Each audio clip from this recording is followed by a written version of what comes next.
এখানে জামাতের দাঁড়িপাল্লার কামাল হোসেন ভাই একজন প্রার্থী।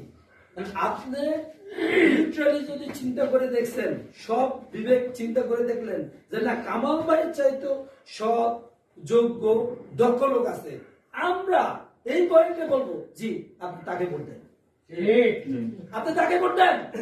আপনি যদি মনে করেন তুমি যদি সরওয়ার্দীর চাইতে 67 নম্বর ওয়ার্ড কাউন্সিলর ইলেকশনের যে যোগ্য, সৎ, মেধাবী, দক্ষ লোক আছে, তাকে ভোট দেওয়া আপনার জন্য ওয়াজিব।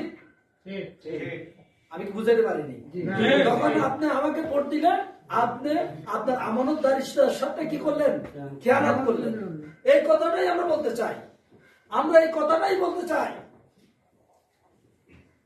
সারা বাংলাদেশে আমাদের কথা এটাই, সৎ যোগ্য লোকেরা আপনারা ভোট দেন। আপনারা দেখবেন প্রিয় ভাইরা আমার, একজন তরকারি বিক্রেতা যে 5 ওয়াক্ত নামাজ পড়ে, সে তার দাঁড়িপাল্লা সে যখন মাপে সে কম দেয় না, সে ঠকায় না। একজন সিম্পল 5 ওয়াক্ত নামাজ পড়ে যে অটো চালায়, সে 5 টাকা বেশি নেয় না। তার ভিতরে আমানতদারিতা থাকে, তার ভিতর আল্লাহ ভীতি থাকে, তার ভিতর সততা থাকে।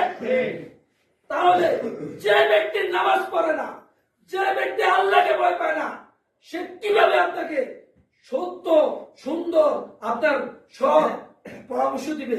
আপনাকে সৎ সেবাটা আপনার যেন উপযুক্ত পারে না, সেটা আপনাকে কিভাবে বুঝিয়ে দিবে? কিভাবে আপনার আমানতদারিতা রক্ষা করবে? এই প্রশ্নটা আমি আপনাদের বিবেক করলাম।